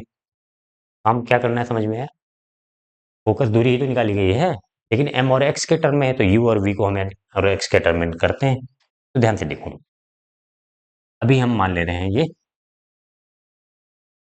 चलो एक को तो बदल सकते हैं, v बराबर लिख दें अगर हम x माइनस यू करेंगे तो v आ जाएगा, ये पूरा x है, ये u है, तो x माइनस यू कर दें। अभी देखो अभी हमारे पास तीन वेरिएबल है, u है, v है, x है। तो हम इसको लिख दे रहे हैं x माइनस यू। बताओ, x में से u घटा, अब देखो हमारे पास v गायब हो गया, x बचा, u बचा, दो ही वेरिएबल बचे। अब u को कैसे गायब करें, एक तो डिस्टेंस है u, वस्तु की दूरी, यहाँ पे u है, और v की जगह पे x माइनस यू, यानी कि u को गायब कर ले जाए तो फिर हमारा काम हो गया। ध्यान से देखना, जो दूसरा दिया है आवर्धन क्षमता, लेंस की आवर्धन क्षमता होती है v बाई यू, तो v की जगह पे क्या रखेंगे हम, x माइनस यू रख देंगे, और u ये हो जाएगा। ये तो यहाँ से u की वैल्यू निकाल सकते हैं कि नहीं, चलो निकालते हैं। u को इधर ले आओ, m u हो जाएगा equal to x minus U. u को इधर ले आओगे, u को इधर ले आओगे तो कितना हो जाएगा, एम यू प्लस यू हो जाएगा, एम यू प्लस यू कितना लिखना पड़ता है, बराबर एक्स, यू कॉमन ले लिया, M plus one equal to X, तो यू बराबर क्या हो जाएगा, X upon M plus one. दिख रहा कि नहीं है, तब थोड़ा ऊपर लिख देते, यू इक्वल टू क्या हो गया, x upon M plus one. अब दिख रहा है, ठीक है। देखो u को भी हमने x और m के टर्म में ला दिया, और v तो पहले से गायब कर चुके हैं, सॉरी, v पहले, तो v बराबर क्या था, x माइनस यू। अब हम u की जगह पे x upon M plus one रखेंगे, और यहाँ पे रख देते हैं u की वैल्यू, ताकि u गायब हो जाए v में से भी। x माइनस यू की जगह पे रखेंगे x upon M plus one. तो सॉल्व करो, एम एक्स, इसको मल्टीप्लाई करेंगे, इसमें प्लस ये कर देंगे, एम एक्स प्लस एक्स, और ये माइनस एक्स, तो एक्स एक्स गया, और सॉरी ये अपॉन एम प्लस वन है, ठीक है, अपॉन एम प्लस वन। तो v बराबर क्या आ गया हमारा, v बराबर क्या आ गया, कहाँ लिख दें, v बराबर M X minus plus X minus X upon plus one, लिख दे रहा हूँ थोड़ा सा, एक्स से एक्स कैंसिल हुआ, तो v बराबर आ गया M X upon plus, v बराबर M X upon M plus, ठीक है। अब देखो हमारे पास u भी आ गया है, x upon M plus one, v भी आ गया M X upon M plus one. अब रखेंगे, सॉल्व करेंगे, आ जाएगा। चलो, one by F equal to one by V, one upon V की जगह पे क्या रखें, M X upon M plus one, तो एम प्लस वन ऊपर चला जाएगा, सीधा सीधा डायरेक्ट मैं लिख रहा हूँ M plus one upon X, V की जगह पे M X upon M plus one रखा तो एम प्लस वन ऊपर चला गया, माइनस, अब ध्यान देना, ऑब्जेक्ट डिस्टेंस निगेटिव में रहेगी, माइनस में रखेंगे तो ये माइनस यू रखेंगे तो ये प्लस हो जाएगा overall, one upon U, U कितना हो जाएगा, X upon M plus one, तो X upon M plus one ऊपर चला जाएगा, ठीक है। One by F equals to M plus one common ले लो, एम प्लस वन कॉमन ले लिया, क्या बचा, one upon M X, one upon M X plus one by, solve करो, इसमें क्या करेंगे, one by F equals to M plus one M x, LCM ले लो एम एक्स, तो यहाँ पे 1 प्लस हो जाएगा, एक्स एक्स कटेगा, एम बचेगा, तो 1 plus M into 1 plus M हो जाएगा 1 प्लस एम का 1 upon F equals to 1 plus M, या फिर एम प्लस वन कर दो, एम प्लस वन का whole square upon M X, ये 1 अपॉन एफ है, रिवर्स कर देंगे, एफ इक्वल्स टू हो जाएगा M X upon 1 plus M plus one का होल स्क्वायर, यही हमें प्रूफ करना था। ठीक है, तो 5 नंबर का क्वेश्चन है, तो थोड़ा सा मेहनत तो कराएगा। देख लो क्या क्या किया गया है, सीधा हमें पास एफ निकाला गया था, तो एफ के लिए ये फार्मूला है। अब यू वी के टर्म में नहीं है, एम एक्स के टर्म में है, तो यू और वी को हमने अपना दिमाग लगा के एम और एक्स के टर्म में निकाला। कैसे निकाला देख लीजिए, फिर इसमें रखा, सॉल्व किया। चलिए नेक्स्ट क्वेश्चन। नेक्स्ट क्वेश्चन है क्वेश्चन नंबर 5 का गा, तीसरा पार्ट। कह रहे प्रकाश के ध्रुवण से क्या तात्पर्य है, प्रावर्तन के द्वारा समतल ध्रुवित प्रकाश उत्पन्न करने की किसी विधि का वर्णन कीजिए। तो सबसे पहले प्रकाश का ध्रुवण क्या होता है ये समझ लीजिए। दो तरह का प्रकाश होता है, एक को हम बोलते हैं अध्रुवित प्रकाश, और एक को जब ध्रुवण हो जाता है तो उसे बोलते हैं ध्रुवित प्रकाश। ध्रुवण किसकी मदद से होता है, पोलराइड की मदद से। अध्रुवित प्रकाश देखो पिछले भी क्वेश्चन पेपर में डिस्कस किया था, इतना आपको अंदाजा लग गया होगा कि ऐसा प्रकाश जिसमें जो प्रकाश विद्युत चुम्बकीय तरंग है, इसमें वैद्युत क्षेत्र और चुम्बकीय क्षेत्र होता है। तो वैद्युत क्षेत्र सभी दिशाओं में कंपन समान रूप से कंपन कर रहा होता है। अगर वैद्युत क्षेत्र समान रूप से सभी दिशाओं में कंपन कर रहा है तो उस प्रकाश को हम बोलते हैं ध्रुवित प्रकाश, सॉरी अध्रुवित प्रकाश। अगर वैद्युत क्षेत्र सभी दिशाओं में कंपन कर रहा है तो उसे क्या बोलेंगे, अध्रुवित प्रकाश। अब एक डिवाइस समझ लो, डिवाइस का एक पदार्थ होता है लॉन्ग चेन मॉलिक्यूल्स का, जिसे हम बोलते हैं पोलराइड। क्या बोलते हैं, पोलराइड, पोलराइड। ठीक है, पोलराइड से जब प्रकाश पास होता है तो यहाँ पे जो प्रकाश मिलता है वो एक ही दिशा में कंपन कर रहा होता है। इसकी खास बात यह है कि जो इसकी डायरेक्शन, ऐसा समझो एक खिड़की की तरह होता है, और जब जो प्रकाश इस दिशा में होता है उनको पास होने देता है, बाकी सबको रोक देता है, या फिर बोले एब्जॉर्ब कर लेता है और शोषित कर लेता है। तो इधर जो प्रकाश मिलता है वो एक ही दिशा में कंपन कर रहा होता है, एक ही दिशा में कंपन कर रहा होता है। तो इस प्रकाश को हम क्या बोलते हैं, ध्रुवित प्रकाश, ध्रुवित प्रकाश। ठीक है, तो अब आपको ध्रुवण का मतलब समझ में आ गया होगा। ठीक है, क्या लिखेंगे कि यदि प्रकाश में वैद्युत क्षेत्र समान रूप से सभी दिशाओं में कंपन कर रहा हो तो उसे हम अध्रुवित प्रकाश कहते हैं। जब अध्रुवित प्रकाश किसी पोलराइड से कुछ होकर गुजरता है तो गुजरने के बाद वैद्युत क्षेत्र का कंपन सिर्फ एक ही दिशा में रह जाता है, पोलराइड की दिशा में रह जाता है, और उस प्रकाश को हम ध्रुवित प्रकाश बोलते हैं। इसी घटना को हम क्या बोलते हैं, प्रकाश का ध्रुवण बोलते हैं। ये काम हो गया। और दूसरा पार्ट समझते हैं, परावर्तन के द्वारा समतल ध्रुवित प्रकाश उत्पन्न करने की किसी विधि का वर्णन कीजिए। किसी विधि क्या, एक ही विधि हमारे सिलेबस में ब्रूस्टर मेथड, ब्रूस्टर मेथड क्या क्या बताया इन्होंने, एक्चुअली परावर्तन नहीं, रफ कर दो इसको। तो ब्रूस्टर ने क्या बताया कि परावर्तन के द्वारा ध्रुवण क्या होता है। ध्रुवण का मतलब समझ में आ गया कि जो वैद्युत क्षेत्र है वो एक ही दिशा में कंपन करे। तो मान लीजिए हमारे पास एक यहाँ पे सतह है, यहाँ का अपवर्तनांक कुछ और है, μ1, यहाँ का μ2 है, यहाँ से प्रकाश की किरण आ रही है और ये अभिलंब बनाए, ये अपवर्तन, ये मान लीजिए अभी μ1 ग्रेटर देन, यानी कि μ1 ग्रेटर देन μ2 का मतलब क्या हुआ, ये सघन हो गया, ये विरल हो गया। तो सघन से विरल में जाएगी तो अभिलंब से दूर जाएगी, ऐसे जा रही है मान लो। ठीक है, अब क्या होता है, ये हो रहा है अपवर्तन, और हमसे क्या कहा है, परावर्तन के द्वारा समतल ध्रुवित प्रकाश उत्पन्न करने की किसी विधि का वर्णन कीजिए।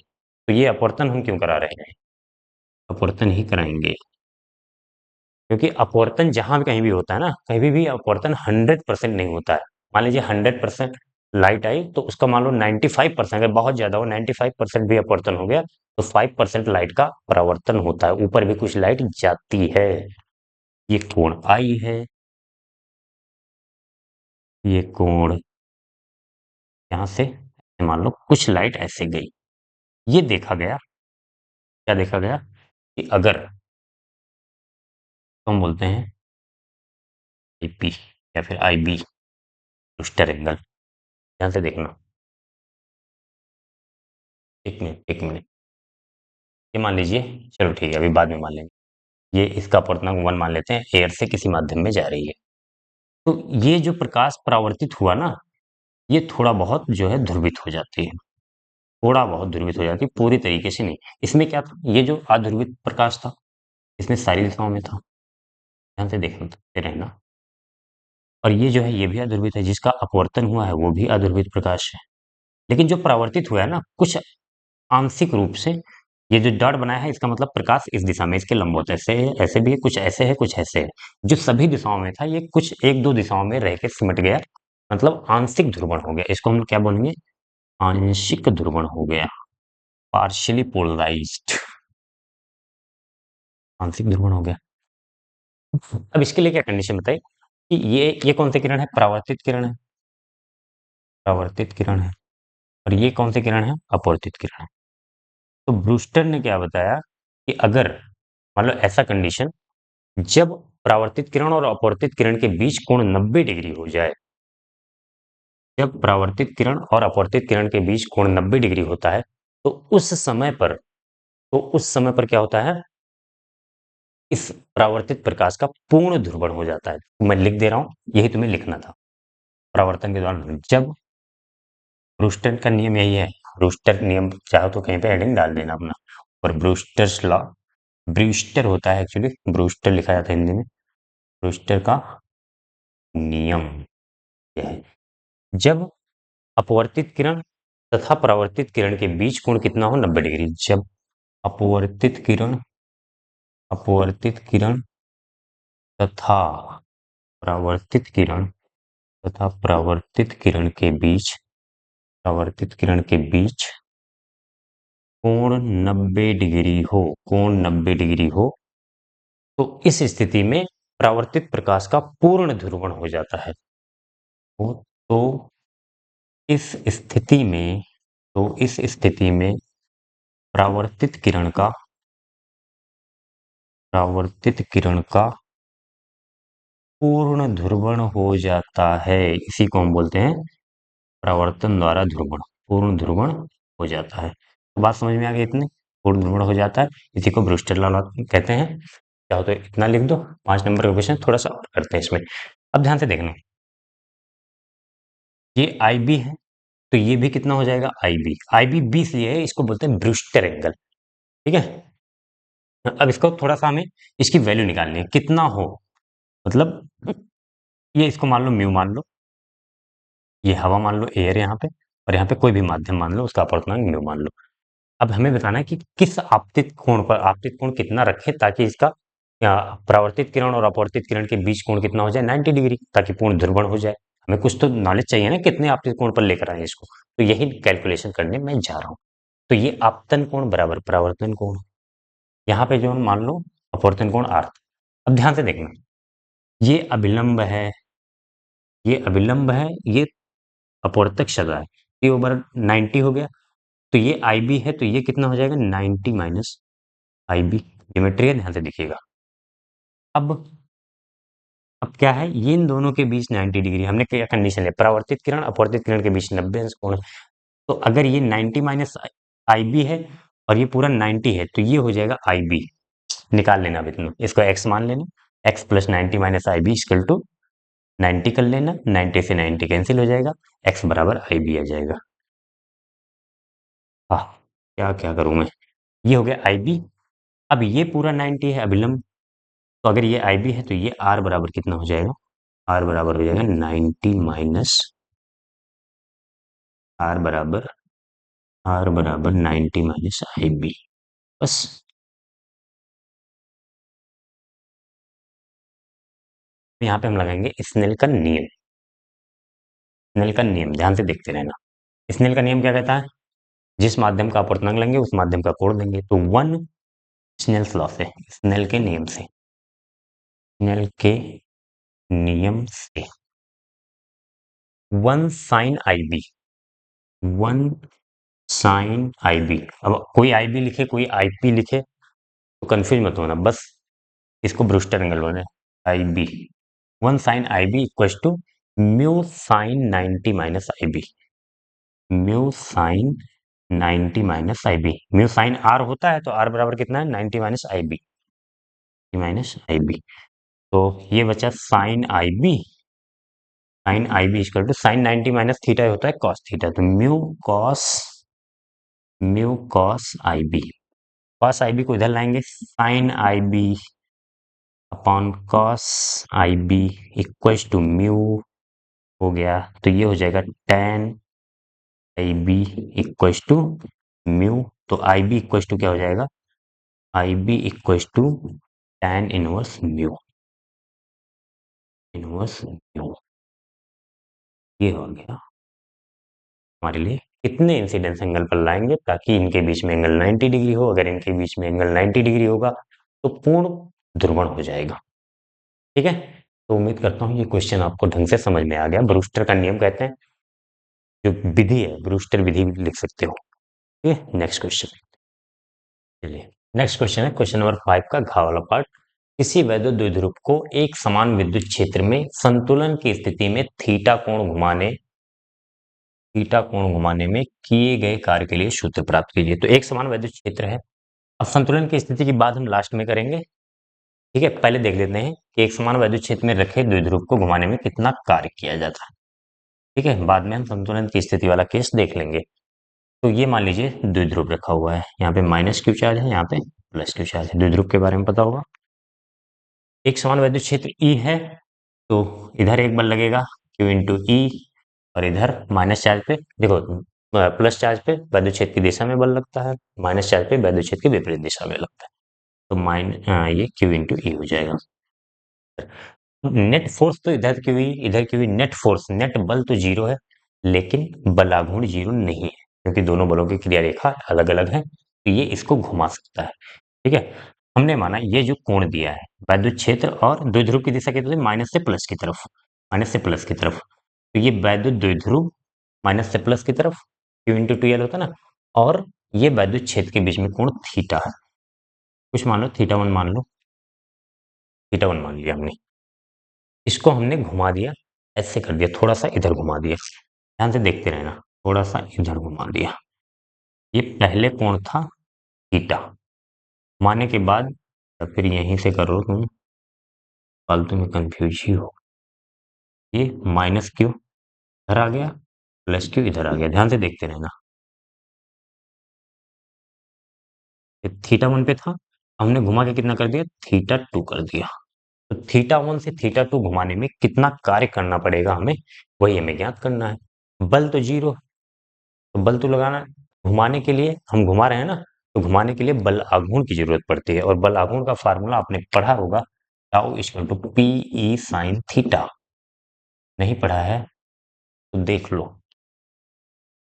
थीटा क्या होता है, द्विध्रुव और वैद्युत क्षेत्र के बीच का कोण। द्विध्रुव माइनस से प्लस की तरफ द्विध्रुव की दिशा होती है, और ये वैद्युत क्षेत्र के बीच का कोण।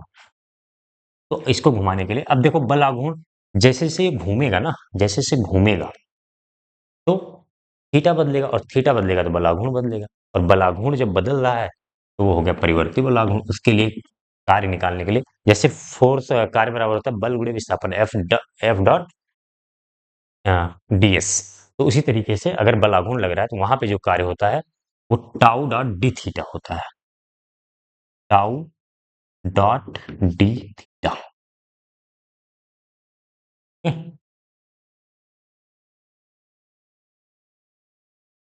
चलो करते हैं, लेकिन यहाँ पे टाउ बदल रहा है ना, टाउ वेरिएबल है तो इंटीग्रेशन करना पड़ेगा कहाँ से कहाँ तक हमें, थीटा वन से थीटा टू। अरे परिवर्ती बल द्वारा किया गया कार्य क्या होता था, अगर बल बदल रहा हो तो एफ डॉट डी एस, कहाँ से कहाँ तक हो रहा है, जीरो से मान लो एक्स वन से एक्स टू तक जो भी वैल्यू आपको दिया है घुमाया जा रहा है, तो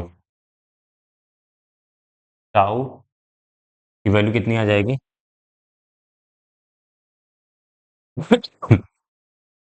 वर्क डन थीटा वन से थीटा टू। टाउ की value P E sine theta, चलो वेक्टर फैक्टर हटा दो, P E P E sine theta D theta, ये कर दिया हमने।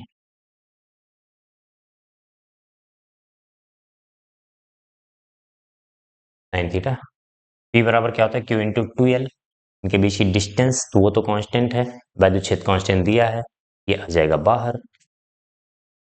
डब्ल्यू इक्वल्स टू क्या हो जाएगा, बहुत ज्यादा बड़ा बड़ा लिख दे रहा हूँ क्या मैं, दे रहा हूँ, पीई बाहर आ जाएगा, पीई बाहर कर दिया, और क्या बचा, थीटा वन से theta two sine theta D theta.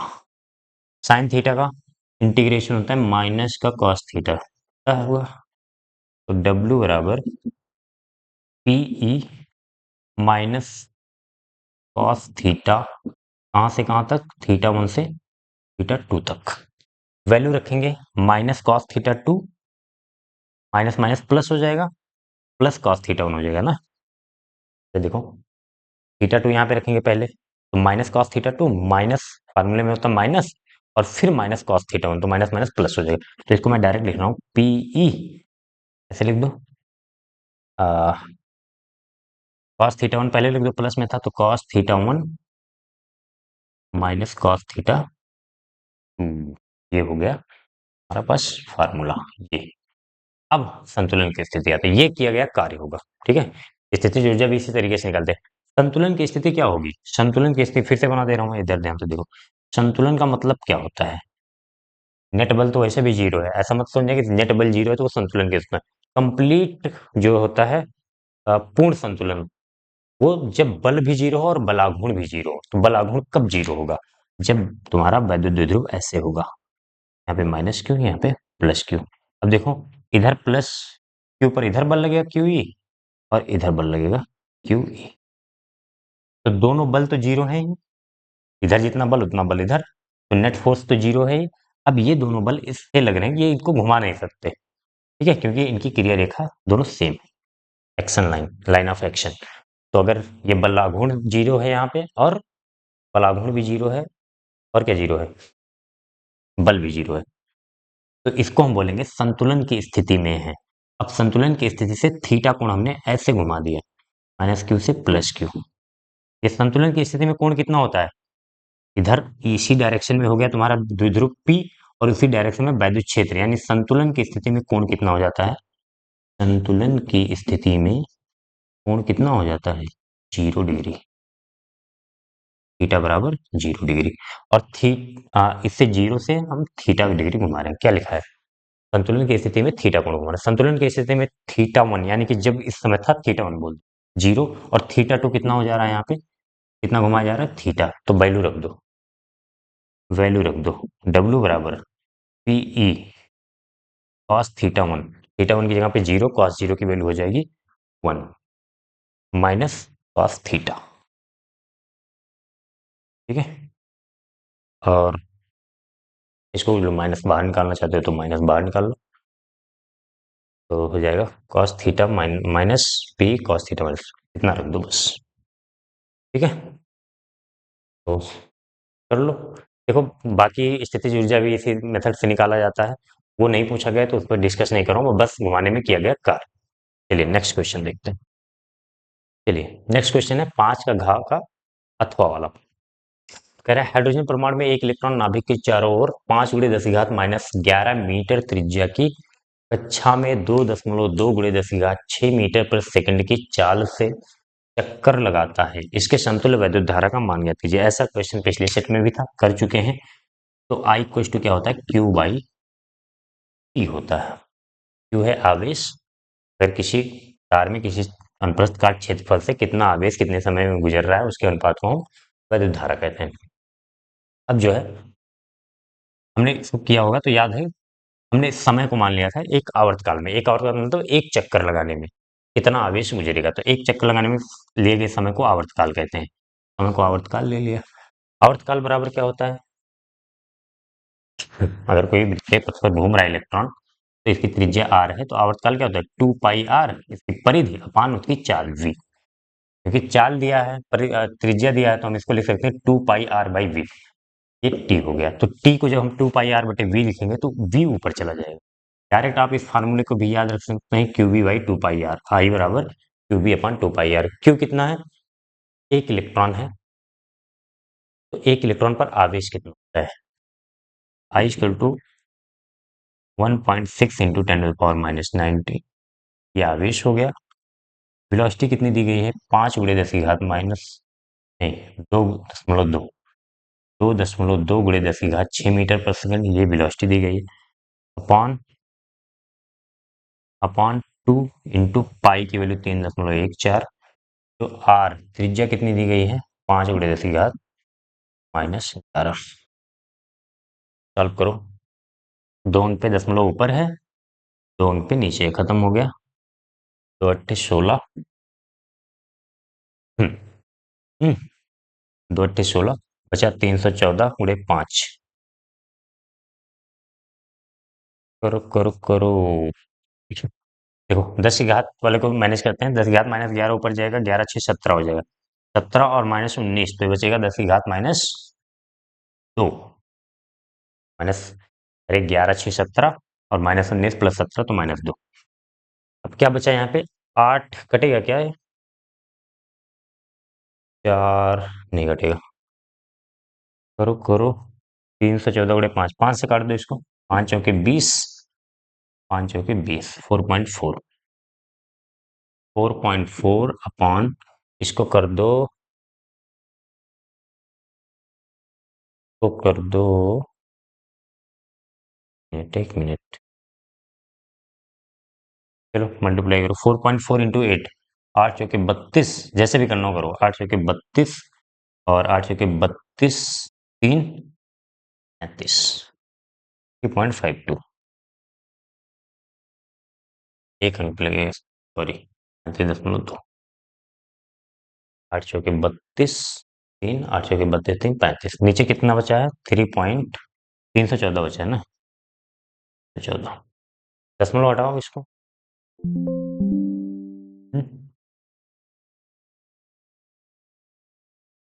इसमें डिवाइड कर लो। 35.2, आई बराबर,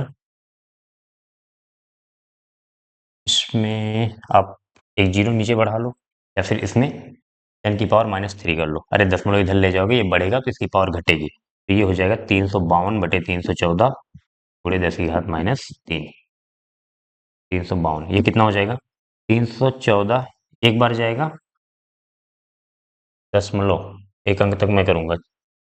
14×6 = 20, 20 कितना बचेगा? 352 में से 314 घटाओगे तो ये बच जाएगा आपका 28। 14×6 = 20, 30, 20, 50, 6, 2, 8, 38 बचेगा। 340, 1.1 × 10⁻³ 10 की घात, ये किस में आएगा? एम्पियर में।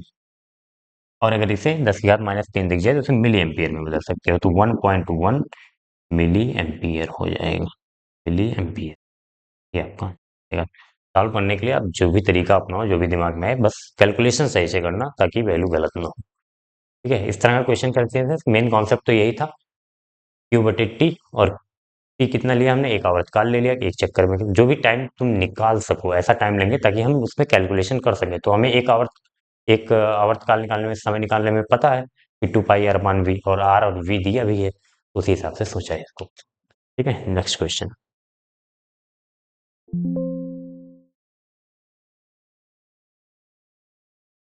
नेक्स्ट क्वेश्चन है क्वेश्चन नंबर 5 का लास्ट पार्ट है इनका। किरचॉफ का धारा तथा वोल्टेज संबंधी नियम लिखिए। तो धारा, दो नियम होते हैं किरचॉफ का। पहला नियम, जिसे किरचॉफ का पहला नियम, जिसे हम क्या बोलते हैं? धारा संबंधी नियम। पहला नियम धारा से रिलेटेड होता है, धारा संबंधी नियम, या फिर इसी को बोलते हैं जंक्शन रूल, जंक्शन नियम, संधि का नियम, जंक्शन रूल, जंक्शन लॉ, या संधि का नियम। अब सबसे पहले डिफाइन कर लेते हैं जंक्शन या संधि क्या होता है। जंक्शन या संधि, जहां पर दो से अधिक तार ऐसे आकर मिलते हो, एक तार नहीं, तो मान लो दो से, एक तार ये हो गया, एक दो ये हो गया, एक ये हो गया, तीन। ठीक है, दो से अधिक तार मतलब दो से अधिक, तीन हो, चार हो, पांच हो, उस पॉइंट को हम क्या बोलते हैं? जंक्शन बोलते हैं, संधि बोलते हैं। ठीक है, अब ये कह रहा है मान लीजिए यहाँ से आई करंट आया और यहाँ गया I1, यहाँ गया।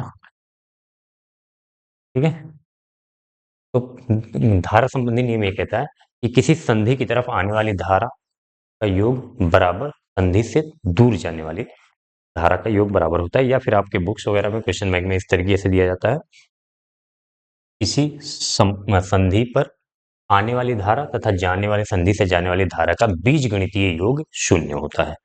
बीजगणितीय योग का मतलब चिन्ह के साथ हमें जोड़ना होता है। तो ऐसे लिख दो, अगर इसको संधि की तरफ जाने वाली धारा को हम प्लस माने तो संधि से दूर जाने वाली को हमें माइनस मानना पड़ेगा। ठीक है, जनरली इसी को माना जाता है, आप चाहे इसको प्लस मान लो, दूर जाने वाले को प्लस मान लो, इसको माइनस मान लो, दोनों मान सकते हैं। तो इनका बीजगणित योग चिन्ह के साथ ये प्लस माना है तो आई हो जाएगा और I1 माइनस का हो जाएगा क्योंकि वो दूर जा रही है, I2 भी दूर जा रही है, माइनस I2 हो जाएगा बराबर 0। ऐसे बोलते हैं सिग्मा आई इक्वल टू, तो आई बराबर क्या हो जाएगा? I1 इधर आएगा, सब प्लस के बजाएंगे, I1 प्लस I2, यही है किरचॉफ का करंट लॉ। और कभी कभी पूछ लेता है ये किस नियम पर आधारित है, तो ये बोलते हैं आवेश संरक्षण पर आधारित है। किस पर आधारित है? आवेश संरक्षण पर आधारित है। दूसरा किरचॉफ का दूसरा नियम वोल्टेज नियम, दूसरा नियम किरचॉफ का दूसरा नियम, इसको क्या बोलते हैं? वोल्टता नियम कहीं पे लिखा रहेगा, कहीं वोल्टेज नियम लिखा रहेगा, वोल्टता नियम। शॉर्ट फॉर्म में इसको हम बोलते हैं KCL, KCL Kirchhoff current law, इसको बोलते हैं हम KVL किरचॉफ वोल्टेज लॉ। ठीक है, तो अब जो है दूसरा नियम क्या है कि अगर कोई बंद परिपथ है, लिखना चाहो तो लिख लो, किसी बंद परिपथ में किसी बंद परिपथ में होने वाले विभव परिवर्तन का बीजगणितीय योग शून्य होता है। किसी बंद परिपथ में होने वाले विभव परिवर्तन का बीजगणितीय योग शून्य होता है। बंद परिपथ का मतलब ध्यान से देख लो, एक बार मैं लगा के दिखा दे रहा हूँ। मान लो दो प्रतिरोध है, यहाँ पे एक R1 है, यहाँ पे एक R2 है और यहाँ पे एक बैटरी लगी हुई है B वोल्ट की। तो ये हमारा परिपथ हो गया बंद ABCDA। तो लूप बनाते हैं, जब क्वेश्चन आएगा तो मैं इसको सिखाऊंगा कैसे लगाते हैं। अभी के लिए सिर्फ लिखना था नियम, तो थोड़ा सा लिख दो और जो बोला है स्टेटमेंट वही लिख देंगे। थोड़ा सा बनाना चाहो, समझाना चाहो समझा दो। बैटरी से करंट निकालेंगे आई, तब में जाएगा आई और वापस आ जाएगा आई। ठीक है, लूप की दिशा एक तय करते हैं, लूप की दिशा में यहाँ से चल रहे हैं, तो अगर हम लूप की दिशा और करंट की दिशा सेम है तो माइनस IR1 लिखेंगे।